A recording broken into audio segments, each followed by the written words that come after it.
रहमान रहीम अस्सलाम वालेकुम। तो ज़मींदार भाइयों, अज तुसी देख रहे हैं कि मेरे सामने फार्मर मौजूद आ ते बड़े तरक्की पसंद फार्मर आ। इन्होंने काफ़ी सारी फार्मिंग की हुई आ, किन्नों की भी फार्मिंग की, अमरूद की भी की हुई आ, हर तरह की फार्मिंग करते आ, हर तरह की फसल लगाते आ ते उस एवरेज बड़ी अच्छी लेंदे आ।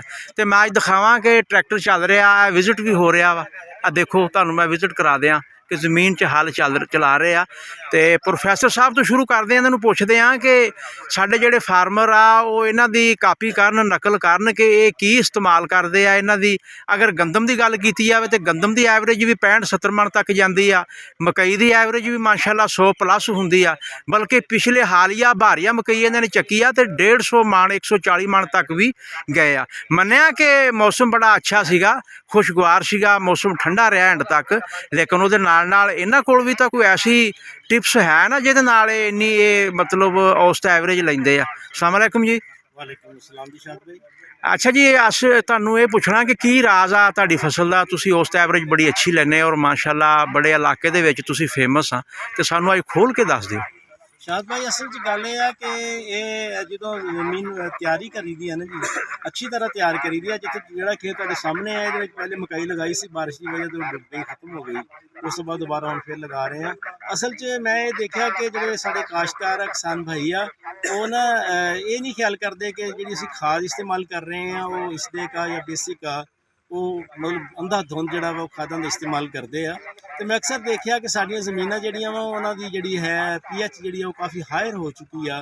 इस वजह तो सानूं खादां इस्तेमाल करदे हैं बड़ा एहतियात जिहड़ी है वो वरतनी चाहिदी है कि असीं DAP और यूरिया तो इलावा सोना यूरिया तो इलावा साडे कोल तीसरी खाद नहीं है कोई। सब तो पहले सानूं देखना चाहिए कि साडी ज़मीन जिहड़ी है इहदी pH किन्नी है। ज़ाहिर है मैं अक्सर देखिया, मैं टेस्ट भी करवाए आ कि ज़मीनां दी pH जिहड़ी आ वो साडे असासी है। जो असीं बार बार असासी खादां ही इस्तेमाल करते हैं जिन्हां दी pH बहुत ज़्यादा, जैसे DAP है, सोना यूरिया, तो वो जमीन की pH जिहड़ी है वो बहुत हायर हो जाती है, जमीन सख्त हो जाती है, कलराठी हो जाती है। वो फिर वो ग्रोथ वो मुमकिन नहीं होंगी जी असीं एक्सपैक्ट कर रहे होंगे। सानूं चाहिए कि अगर pH ज़्यादा जमीन की तो सानूं असासी खादां की बजाय तेजाबी खादां इस्तेमाल करनी चाहिए। DAP की जगह तो सानूं नाइट्रोफास इस्तेमाल करनी चाहिए या SSP इस्तेमाल करनी चाहिए।